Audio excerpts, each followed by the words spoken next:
Audiobook disclaimer. Audiobook ini dibuat untuk mereka yang mencari dan membutuhkan seseorang untuk membacakan sebuah buku yang akan menemani mereka dalam beraktivitas. Terlebih untuk mereka yang tidak ingin kehilangan waktu dalam menambah ilmu. Atau untuk mereka yang ingin dibacakan sebuah buku sebelum tidur. Namun channel ini sangat menyarankan untuk membeli dan membaca buku aslinya. Selamat mendengarkan. Bismillahirrahmanirrahim. Tafsir Al-Azhar, Juzu pertama. Karya Profesor Dr. Haji Abdul Malik Karim Amrullah Hamka. Lanjutan isi Mukjizat Al-Quran. Dengan secara ringkas dan pokok saja, kita hendak mencoba mengemukakan 4 rupa ijaz Al-Quran. Pertama, fasahah dan balaghah. Amat tinggi derajat kata dan maknanya, yang mempesona pendengarnya, yang dimulai oleh orang Arab yang empunya bahasa itu sendiri, yang lebih tahu apa susun, irama, gaya, dan pengaruh ungkapan kata yang dapat menarik dan mempesona. Bangsa yang sebelum Al-Quran turun mengadakan sayembara perlombaan syair-syair pada tiap-tiap tahun di pasar Ukad, dan syair yang menang mendapat kehormatan digantungkan di Ka'bah.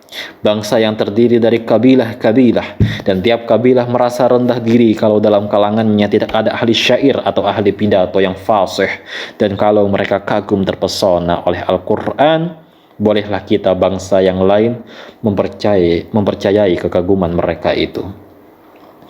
Susunan Al-Quran bukanlah susunan syair dengan susun rangkai kata menurut suku kata bilangan tertentu, dan bukan dia puisi, dan bukan dia prosa, dan bukan pula dia sajak, tetapi dia berdiri sendiri melebihi syair, nasar, dan nazam yang belum pernah sebelumnya turun. Orang Arab belum pernah mengenal kata seperti itu. Demikianlah terpesona mereka itu, lebih terpesona pemuka-pemuka mereka sendiri, seperti Abu Jahal, Abu Sufyan, Al-Walid bin Al-Mughirah, dan lain-lain. Tidak ada kata lain yang dapat mereka pilih untuk menilainya, sehingga mereka katakan saja bahwa Al-Quran itu adalah sihir. Seorang pedusunan dari Bani Ghifar bernama Anis, yaitu saudara dari Abu Dzar Al-Ghifari, berkata kepada Abu Dzar, "Saya bertemu di Mekah seorang laki-laki memeluk agamamu ini. Dia mengatakan bahwa dia utusan Tuhan Allah." Lalu Abu Dzar berkata, "Apa kata orang tentang dirinya?" Anis menjawab, "Ada orang yang mengatakan bahwa dia itu seorang ahli syair. Kata orang yang lain, dia itu kahin, yakni tukang tenun. Dan kata yang lain lagi, dia itu ahli sihir." Lalu Abu Dzar bertanya kepada Anis karena dia pun seorang penyair, "Engkau sendiri, bagaimana pendapatmu tentang dia?" Anis menjawab, "Aku telah pernah mendengar perkataan kahin, namun ini bukan kata-kata ahli kahin. Aku sudah perbandingkan kata-katanya dengan syair-syair ahli syair. Maka tidak ada sama sekali persamaan kata-katanya ini dengan syair.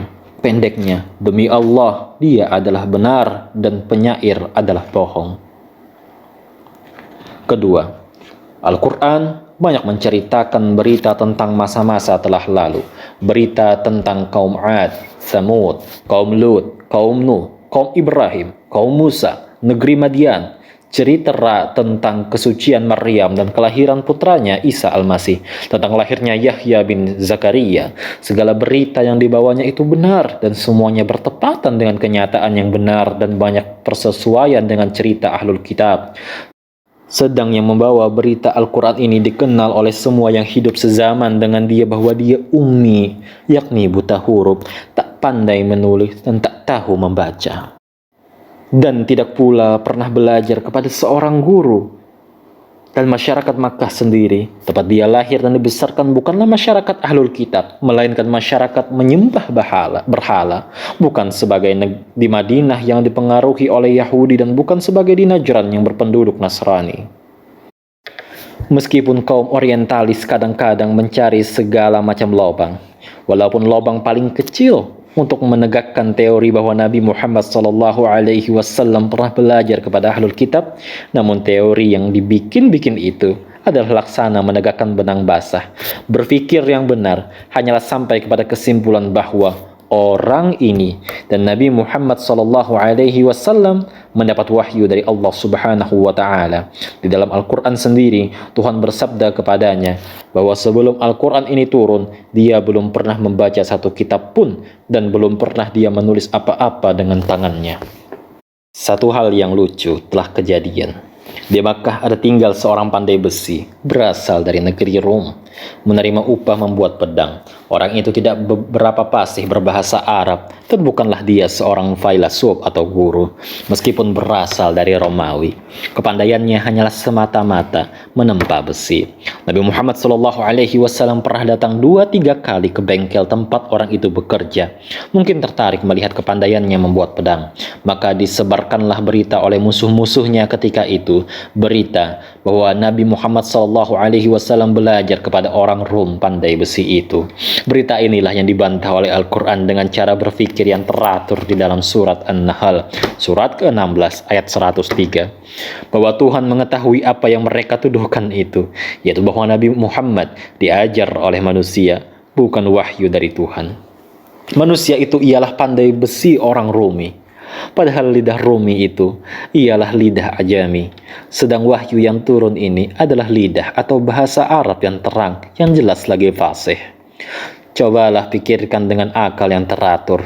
Adakah mungkin di akal bahwa seorang Romi yang tidak fasih berbahasa Arab mengajar Nabi tentang wahyu dengan bahasa Arab yang sangat indah di atas dari segala keindahan? Sedang pemuka-pemuka Quraisy yang ahli dalam bahasa selama ini tidak mengenal sedikit pun tentang pandai besi Romi itu lain dari langganan yang baik dalam pembikinan pedang.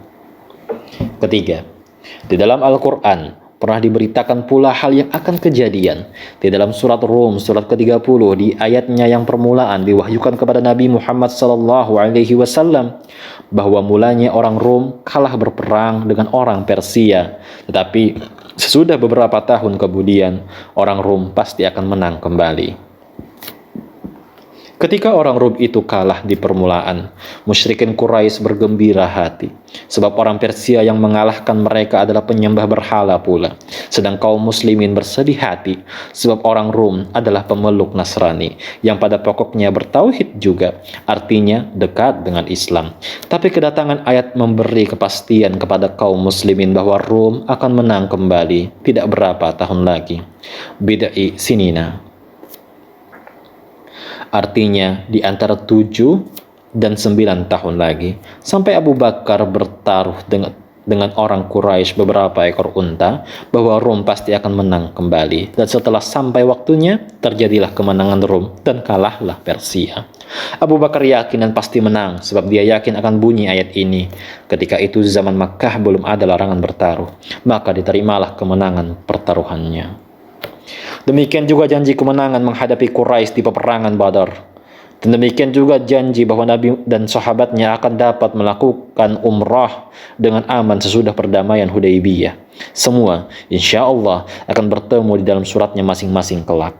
Semuanya itu dijanjikan sebelum terjadi sesungguhnya. Yang lebih hebat lagi ialah janji kemenangan pasti, bahwa mereka akan memerintah di bumi sebagaimana umat-umat yang terdahulu juga, dan ketakutan akan berganti dengan keamanan sebagai tersebut dalam surat An-Nur ayat 35 juz 18. Maka dari Makkah ke Madinah, dari Madinah dalam masa 10 tahun seluruh tanah Arab telah ditaklukkan oleh Rasulullah sendiri. Di bawah pimpinan Abu Bakar, kaum muslimin mulai menyerbu kekuasaan Romawi, dan di zaman Umar takluk Persia dan Mesir, dan diteruskan lagi oleh khalifah-khalifah yang datang di belakang. Sehingga kekuasaan yang pernah dicapai Islam pernah meliputi Afrika, Andalusia, Asia Tengah, dan menjulur sampai kepada anak benua India, dan terus juga ke Kasigar, bagian dari tanah Cina, dan kejatuhan mereka yang datang di belakang sampai negeri-negeri mereka dijajah oleh musuhnya telah dibayangkan di dalam ayat yang satu itu juga, yaitu bahwa kebesaran akan dicabut kalau telah kufur dan fasik. Demikianlah yang dapat kami sampaikan. Insya Allah kita akan lanjutkan kembali pada pembahasan yang sama, yakni isi mukjizat Al-Quran. Terima kasih.